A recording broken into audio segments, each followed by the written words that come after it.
तो मुझे आपकी इस बात पर विश्वास नहीं हो रहा है कि संत समान भाव के होते हैं। जो संतों पर श्रद्धा और विश्वास करता है उसी का कल्याण होता है।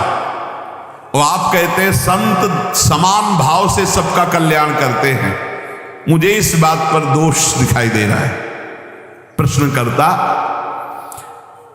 तो यहां उत्तर दे रहे हैं कि श्रद्धा और प्रेम की कमी के कारण यद्यपि संतों की सब पर बराबर कृपा होती है, पर जिसके श्रद्धा और विश्वास की कमी होती है तो वो दोष ही देख पाता है, संतों पर गुण दर्शन नहीं कर पाता। जैसे सूर्य बिना किसी पक्षपात के सबको समान प्रकाश देते हैं, पर दर्पण में प्रतिबिंब पड़ता है और सूर्यकांत शीशा में भी सूर्य का प्रकाश पड़ता है, तो दोनों में अंतर है। दर्पण में केवल एक चमक भर आएगी और सूर्यकांता शीशा में आग पैदा हो जाएगी। उसके ऊपर आप कागज कुछ रखो, आग पैदा कर देगा। ऐसे ही कोई इसमें सूर्य का दोष नहीं कि उस दर्पण में कम प्रकाश दे रहे हैं, उसमें ज्यादा दे रहे हैं। इसी प्रकार संत बराबर कृपा करते हैं, पर श्रद्धा और विश्वास जिसमें संतों के प्रति है वहां ज्यादा कृपा प्रकाशित हो जाती है। और जो कम श्रद्धा वाले होते हैं उनको कम लाभ मिलता है, और जो बिल्कुल श्रद्धा नहीं है तो उनको लाभ ही नहीं मिल पाता है। संतों के पास उनको फिर जब श्रद्धा ही नहीं तो लाभ नहीं मिल पाता। जैसे दर्पण का उदाहरण दिया, शीशा का, एक शीशा केवल थोड़ा तेज पलटकर दूसरे के तेज पड़ेगा और एक शीशा पलटकर आग पैदा कर देगा, सूर्यकांत शीशा। सूर्य सबको स्वाभाविक प्रकाश देता है, पर उल्लू बिल्कुल प्रकाश का लाभ नहीं ले पाता है। तीन बातें कही, जैसे दर्पण और सूर्यकांत शीशा और ऐसे समान भूमि, वो पलटकर समान भूमि थोड़ी प्रकाश दे सकती। ऐसे ही वो उल्लू प्रकृति के जो दुष्ट स्वभाव के लोग होते हैं, ये संत रूपी सूर्य का लाभ नहीं ले पाते। श्रद्धा और विश्वास जितना प्रबल है कि गुरु साक्षात परब्रह्म, काम हो गया, हम तो हर समय परब्रह्म को देख रहे हैं, परब्रह्म का भाषण सुन रहे हैं, परब्रह्म के समीप है, परब्रह्म की कृपा दृष्टि, मेरे कल्याण में क्या फर्क, उसके कल्याण में कोई फर्क नहीं। ये वैसे साधु तो नहीं जिससे कल्याण हो जाता है, बिल्कुल वैसे ही अनुभव होगा। ये यथा माम प्रपद्यन्ते तास तथैव भजाम्यहम्। उल्लू के लिए चाहे जितना सूर्य प्रकाश हो उसको कुछ नहीं सुख मिलना, उसको अंधकार में सुख मिलता है। ऐसे ही चंद्रमा सर्वत्र बिखरी हुई चांदनी को सुख प्रदान करने के लिए, लेकिन चोर को बुरा लगता है चांदनी, इसमें चंद्रमा का दोष क्या है? ऐसे ही संत महापुरुष परोपकार के लिए, पर जो नीच प्रकृति वाले, चोर प्रकृति वाले, उल्लू प्रकृति वाले हैं, वो संतों से द्वेष करते हैं, उनको गाली देते हैं, उनकी निंदा करते हैं, और इसका फल होता है कि वो दुर्गति को प्राप्त होते हैं। यदि कहा जाए ऐसे दयालु पुरुष प्रत्यक्ष जो भगवत प्राप्त महात्मा है, तो उनकी बुद्धि क्यों शुद्ध नहीं हो गई? दुष्ट है तो उनकी बुद्धि क्यों शुद्ध नहीं हो गई? इसका उत्तर है कि संतों का गुण, प्रभाव और तत्व बिना श्रद्धा के नहीं आप लाभ ले सकते। श्रद्धावान लभते ज्ञानम, जितनी जोर की श्रद्धा संत पर, जितनी जोर की समर्पण वृत्ति, उतना ही लाभ। जब श्रद्धा होती ना तो हम अपनी तरफ जब देखते तो लगता है निहाल हो गए, आज हमको देखा, आज हमारी तरफ मुस्कुराए, आज हमसे बात किया, अरे आज तो हमारे ऊपर सर पे हाथ रख दिया, अरे हम तो निहाल हो गए। श्रद्धा विश्वास नहीं है तो दुर्योधन को कोई फर्क नहीं पड़ रहा, भगवान भी बात कर रहे हैं।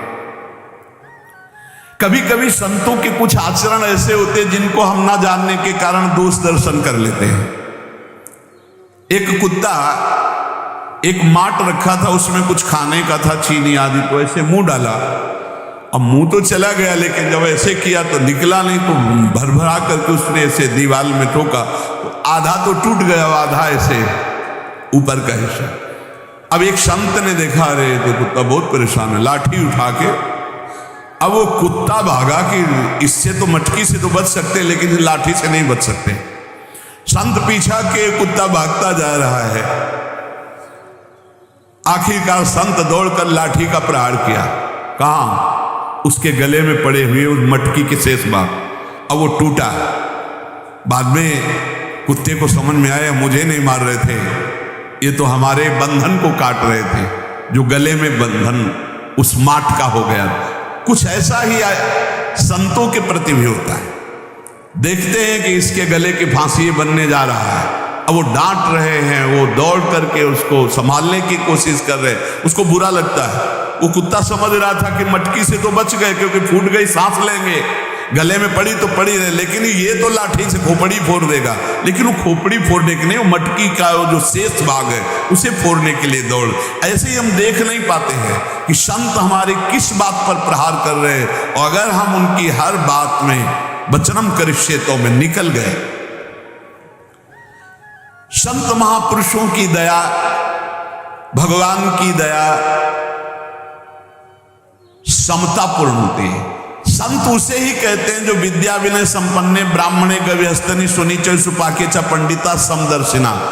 लोग बर्ताव से समता चाहते हैं संत से, तो कह रहे हैं कि बर्ताव में नहीं हो सकता। संत वो है जो विद्या विनय युक्त ब्राह्मण में, गौ में, हाथी में, कुत्ते में, चांडाल में समभाव देखता है, बर्ताव नहीं सम। बहुत समझना नहीं तो ये लगेगा कि समदर्शी संत नहीं है। लोग कहते हैं कि संत तो सब में समान व्यवहार करते, समान व्यवहार हो ही नहीं सकता, समान दर्शन कह रहे हैं।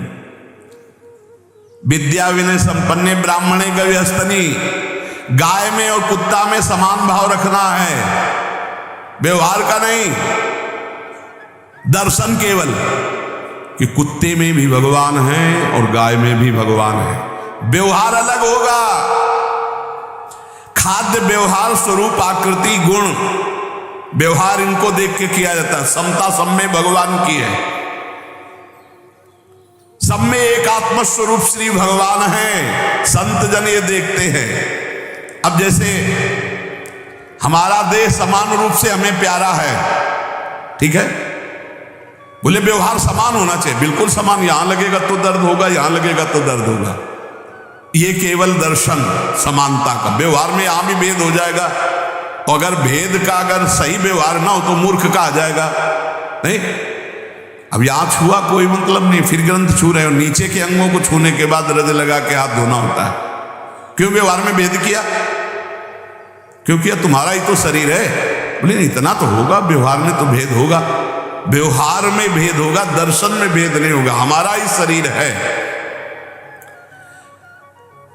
व्यवहार में भेद स्वाभाविक होता है। आंखों का काम है देखना, कानों का काम है सुनना, इंद्रियां देखो भेद में व्यवहार कर रही हैं।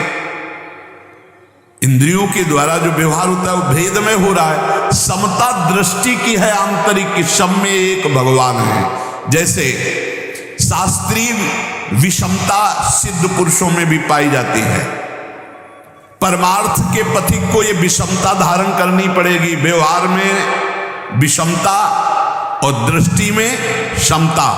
कैसे? बोले माता, बहन, पत्नी, तीनों स्त्री शरीर है, पर व्यवहार तीनों से बिल्कुल अलग अलग होना है।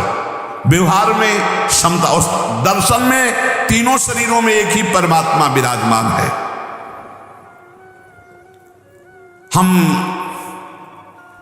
कुत्ते को रोटी देते हैं और गाय का हरी हरी घास से पूजन करते हैं। अब हम सोचे कि कुत्ते को हरी हरी घास खवा करके पुष्ट कर दे, होगा क्या? व्यवहार में विषमता है। या हम सोचे विद्या विनय संपन्ने ब्राह्मणे गव्यस्तनी सुनीच सुपाकेचा, सबको घास, नहीं चल पाएगी ना। विद्या विनय ब्राह्मण जो ब्राह्मण है उसको कचौड़ी पूड़ी खवा करके, गाय को हरी हरी घास खवा के, कुत्ते को रोटी खवा दी, हाथी के लिए और बड़ा चारा डालना पड़ेगा। व्यवहार में नहीं, दृष्टि में समता। ऐसे ही महान जो संत भगवत प्राप्त हैं उनके व्यवहार में विषमता होगी और दृष्टि में समता होगी। उनसे जो बैर करेगा वो दिखाई देगा वैसे, उनके हृदय में बैर नहीं है, लेकिन वो वैर करता है इसलिए उसकी दृष्टि में दिखाई देगा। जो उनसे मित्रता करते हैं वो उनकी दृष्टि से, उनकी दृष्टि में दोनों समान है, पर व्यवहार में जब आएगा तो जो दैन्य होकर प्रणाम नमस्कार करके आर्तभाव उससे मुस्कुरा के बात करेंगे, और जो कटु और क्रूर स्वभाव वाले हैं उनसे उदासीन होकर बात करेंगे। अंतर में उनके कोई भी द्वेष नहीं है, वो समता को प्राप्त महापुरुष है। अनुकूल पदार्थ आएगा मुस्कुरा के पाएंगे, प्रतिकूल आएगा हटा देंगे, ये व्यवहार है। समता एक दृष्टि है।